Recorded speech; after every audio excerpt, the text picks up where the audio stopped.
at base Gimel.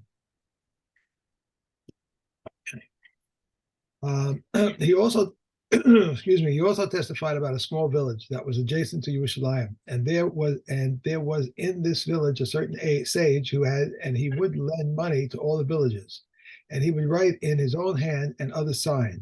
When the incident came before the Chacham, they permitted it. And from the testimony, you may learn incidentally that a woman may write her own get, and a man may write his own receipt, because the validation of a document is effected only by its signers.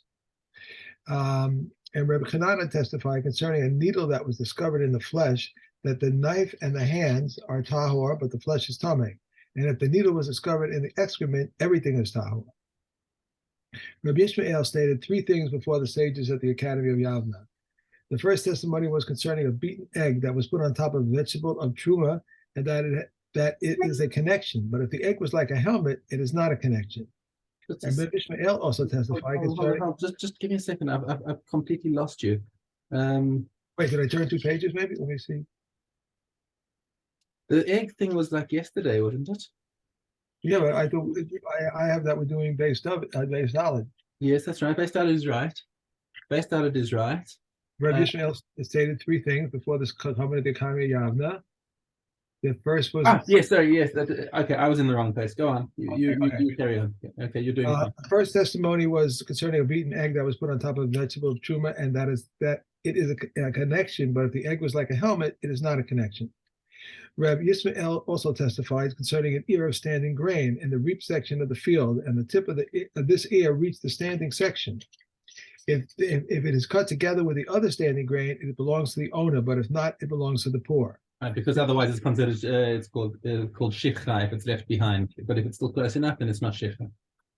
And Rabbi Yishmael testified concerning a small garden that is surrounded by trestled vines, that if there is in this garden space for the grape harvester, and in his basket here, and space for a grape harvester, and his basket here, it may be sown, and if not, it may not be sown.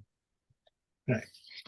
Three things the disciple stated before Rabbi Yishmael, and that he would not state either a prohibition or a permit regarding them. And Rabbi Yeshua ben Masha said, clarified them. They asked about one who squeezes a boil on the Sabbath.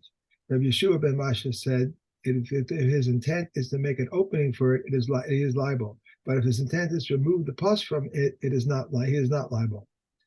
And they asked the law regarding the one who traps a snake on the Sabbath. Rabbi Yeshua ben Masha clarified, if it is involved with it so that it will not bite him, he is not liable. But if he traps it for medicinal use, he is liable. And they asked the law regarding sealed pots. Rabbi Yeshua ben Masha clarified that in the tent of the corpse they are tahor, but they are tameh when carried by a zav. Rabbi Elazar ben Zadok said that they are also tahor when carried by a zav because their processing has not been completed. Okay, fine. New Mishnahs. Vav, Shlosha Dvarim Amar Rabbi Yishmael v'lo hoda lo Rabbi Akiva. So the three things that Rabbi Yishmael said that Rabbi Akiva disagreed with are Hashum, haboser, v'melilos. Those are the three things. That's garlic, and boser is unripe grapes, and melilos are unripe grain. Okay. Sheriskan mi ba'odyom. So if you started crushing them before Shabbos in order to get the juice out, because sometimes each of them has a reason why you might want to get the juice out. Rabbi Yishmael Omer Yigmor mishetech shaf. Okay, so once it started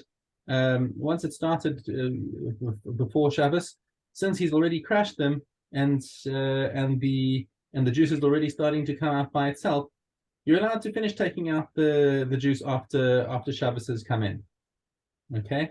So the fact that Chachamim made a gezerah on the liquids that come out of Peiros on Shabbos is a gezerah because you might come to squeeze them, but not because of that gezerah is only for whole fruits, not for fruits that you've already started crushing. Okay, and but Rabbi Akiva disagrees with this point. Rabbi Yishmael Omer Yigmor shetech mishetech shach, Rabbi Akiva Omer lo yigmor. Okay.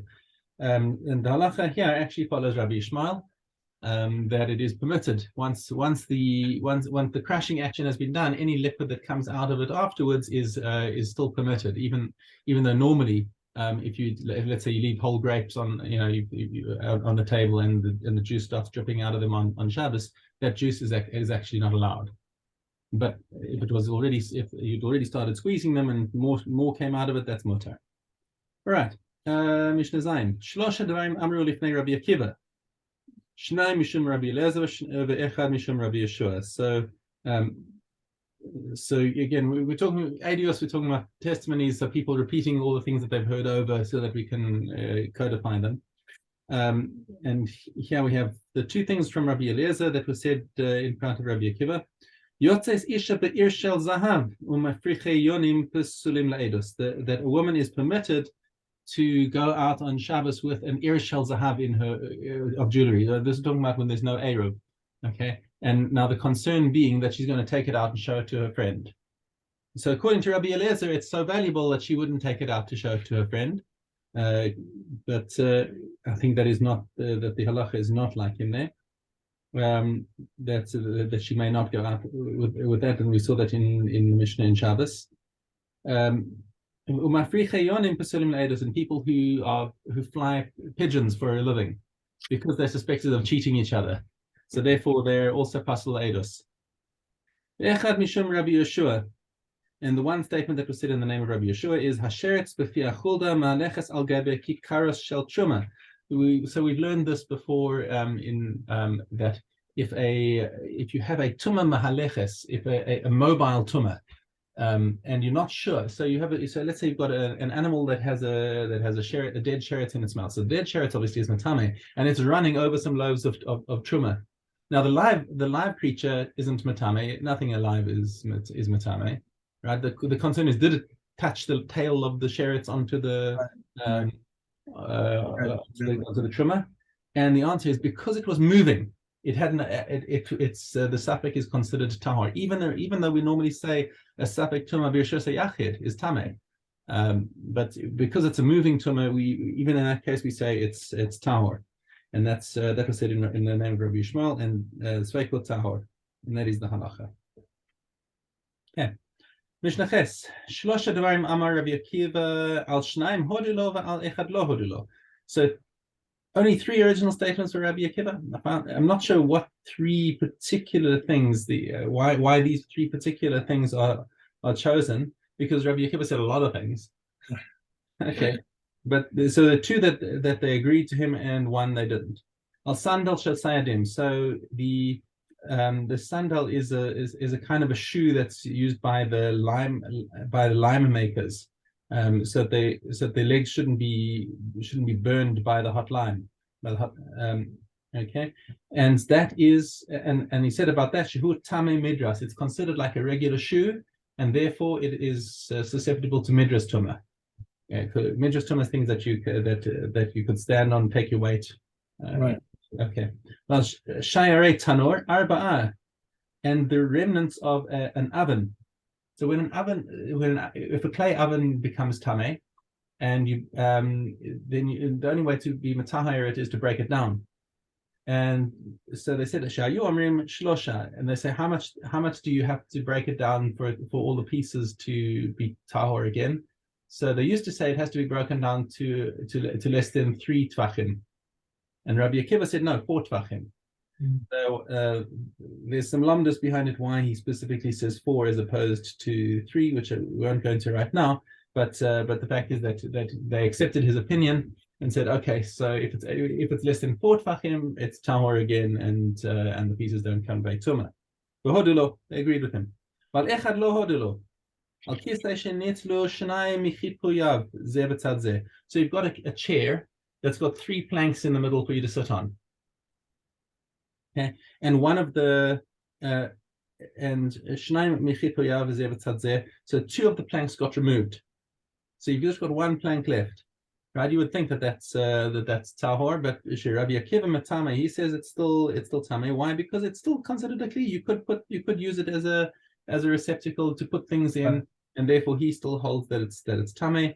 Chachamim matari, it's lost its shame of kisei. Nobody can sit on this anymore, and therefore it becomes tahor. Okay. Back to Shavuos. Let me see one thing here. We got stated that was base test. Yeah. No, it wasn't. Yeah, we just finished base ches. Right. Okay, all right. I made a Now it's mistake. ches base. Right. No, I made a mistake. Okay. All right, so we're on to Shavuos. Shavuos.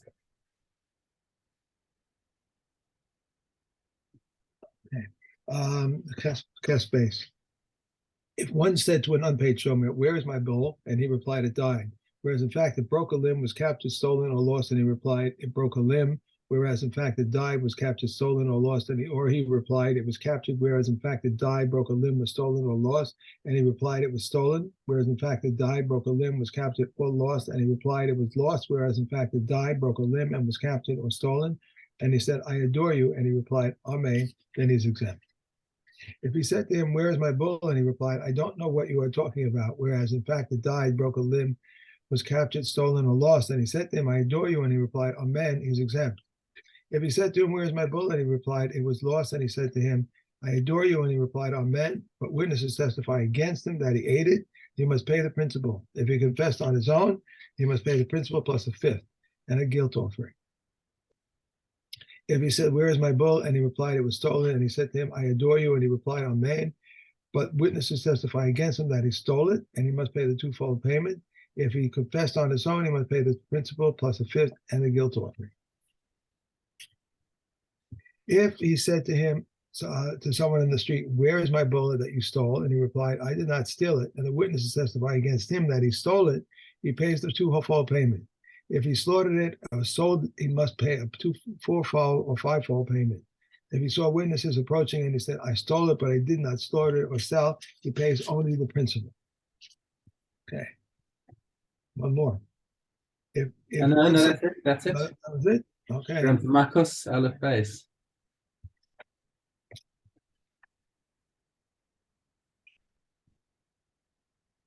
We testify against so-and-so that he owes money, another 200 zuz, and they were found to be Zomermen. They are flogged, they must pay. For it is not the scriptural verse that makes him liable for lashes, that make him liable for monetary payments. These are the words of Rameya. But they come and say, whoever pays is not flogged. We testify against so-and-so that he is liable for 40 lashes, and they were found to be Zomermen, but they are flogged 80 lashes because of, "You shall not bear false witness against your neighbor," and because of, "and you shall do to him as he planned to do." These are the words of Rameya. But the Kakarim say they are flogged only 40 lashes. They divide payments of money, but they did not divide lashes. How so? If they testified against him that he owed another 200 zuz and they were found to be Zomermen, they divided among themselves. But if they testified against him that he was liable to 40 lashes and they were found to be Zomermen, each one is flogged 40 lashes. The witnesses do not become Zomermen unless they discredit them personally. How so? If they said, "We testify against so-and-so that he killed someone," and others said to him, "How can you testify so-and-so when, how can you testify so when this murdered victim or this murderer was with us on the day of such and such a place?" They are not considered Zomermen, but if they said to him, "How can you testify so when you were with us on that day in such and such a place?" they are considered Zomermen and are executed by their testimony. If others came, We're done. Baba Kama. okay.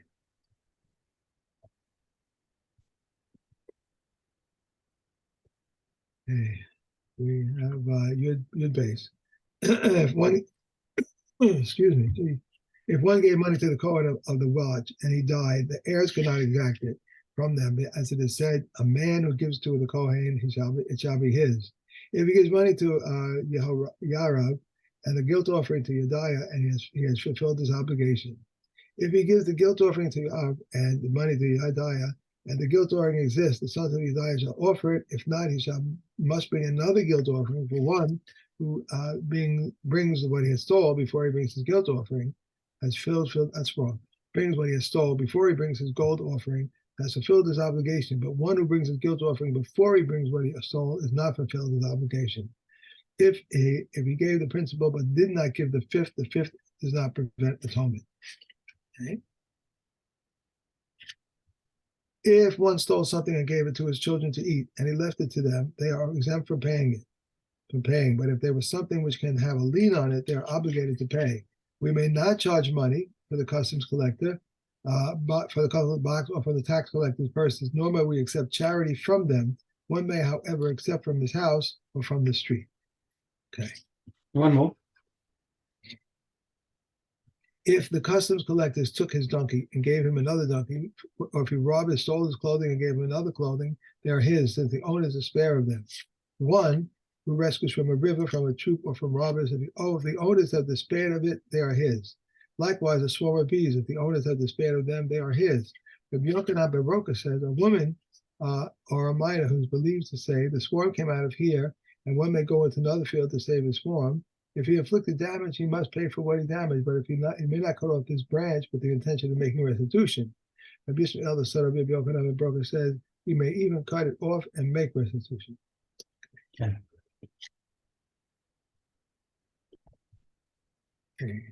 Megillah, base hay. The entire day is valid for reading the Megillah, reciting the Hallel, blowing the shofar, taking the lulav, reciting the Musaf prayer, offering the Musaf sacrifices, and the confession recited with the offering of the bulls, recitation of the bulls, the confession recited with the tithe, the confession of Yom Kippur, and leaving the hands on the head of a sacrificial animal, slaughtering the sacrifices, waving of sacrifices, bringing near the vessel with the meal offering and the altar, taking a handful of the meal offering and burning it, nipping the neck of the burnt offering, receiving the blood of sacrifices, fixing the blood of sacrifices, causing the salt to drink, cutting the neck of the heifer, and the cleansing of the matzah. The entire night is valid for reaping of the omer and for the burning of sacrificial fats and limbs. This is the general rule. Any writ which has to be done by day may be performed throughout the day. Any one which is done to be done at night must be performed throughout the night. And if the representatives of a town sell the town square, they must use the proceeds of that sale to purchase a synagogue. If they sell a synagogue, they must purchase an ark. If they sell an ark, they must purchase wrappings for the Torah scrolls. If they sell wrappings, they must purchase books of scripture. They must. It's not a must. It's a may. Oh, this is must. That's interesting in English. It's not. It's not like what we're saying is malin b'kedusha and moridin b'kedusha. So we're just saying that with this money you're allowed to buy something that's a higher kedusha. And so what we're saying is that each successive thing is a higher level of kedusha. So you could jump straight from one to the next one. You don't need to go in between. They may purchase books of scripture. If they sell books of scripture, they may purchase a Torah scroll. However, if they sold the Torah scroll, they may not use the proceeds to purchase books of scripture. If they sold books of scripture, they may not purchase wrappings for the Torah scrolls. If they sold wrappings, they may not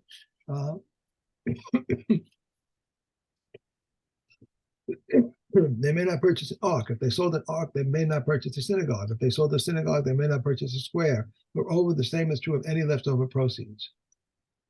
Communal property may not be sold to an individual, for this would lessen the sanctity of the article. This is the opinion of Rabbi Yehuda. They said to him, if so, they may not even sell the synagogue of a large town to the residents of a small town. Okay.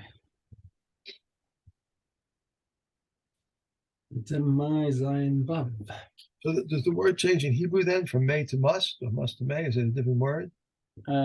Meridian, when we say it does change because I suppose it's a bit ambiguous because it doesn't use the word chayav or mutar in the Mishnah. It just says konim, or what is the word? It's lokhin. It just says lokhin. You can, which Tama, that just means you can. Right. Not chayiv lakachat. Right. Okay. Yeah, thank you. Demai. If there were before him two baskets of tevel, and he declared the tithes of this is in that, the first is tithe of this in that, and of this, that, and this. The first is tithe, the tithes of one basket in the other, and he has designated that. 100 tevel, 100 kulin, it takes 101. 100 tevel, 100 meiser, it takes 101. 100 tithe chulin, 100 meiser, he takes 110. 100 tevel, 90 meiser, 90 tevel, and 80 meiser, he has lost nothing. This is the general rule. As long as the greater part is tevel, he has lost nothing. If one had 10 rows of 10 jars of wine each, and he declared one exterior row shall be meiser, and it is not known which he must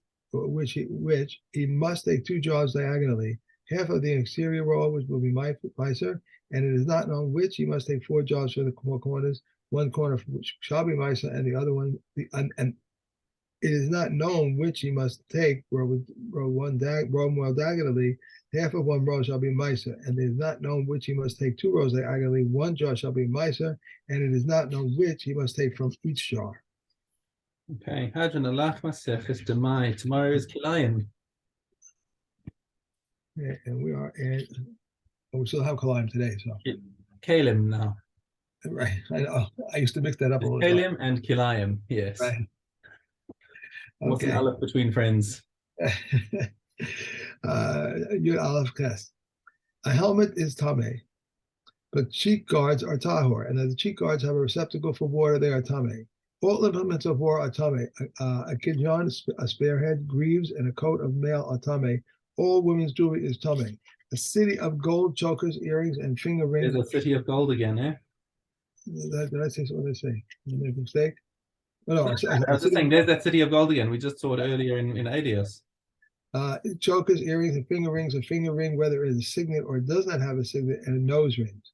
Regarding a choker whose beads are metal and strung on a linen or woolen thread, even if the thread snapped, the beads are tameh, since each one by itself is a utensil. A helmet is. Regarding a metal thread that was strung with beads of precious stones, pearls, or glass, if the beads broke and the thread alone remains intact, the thread is tameh. The remnant of a choker, the width of a neck the size of a young girl, Reb Eliezer says, even if one bead remains, it is tameh, since people hang it around their neck. Regarding an earring that is shaped like a pot at its lower end and like a lentil at its top, and it became apart, this section resembling a pot is tameh because it is a utensil with a receptacle, and the lentil-shaped section is tameh by itself. However, the hook is tahor. An earring that was made like a cluster of grapes and it came apart is tahor. A ring of a person is tameh, but the ring of an animal or utensils and all other types of rings are tahor. A beam for arrows is tameh, but a beam for prisoners is tahor, and the collar is tameh. A chain that has a locking device is tameh, but one made for tying is tahor.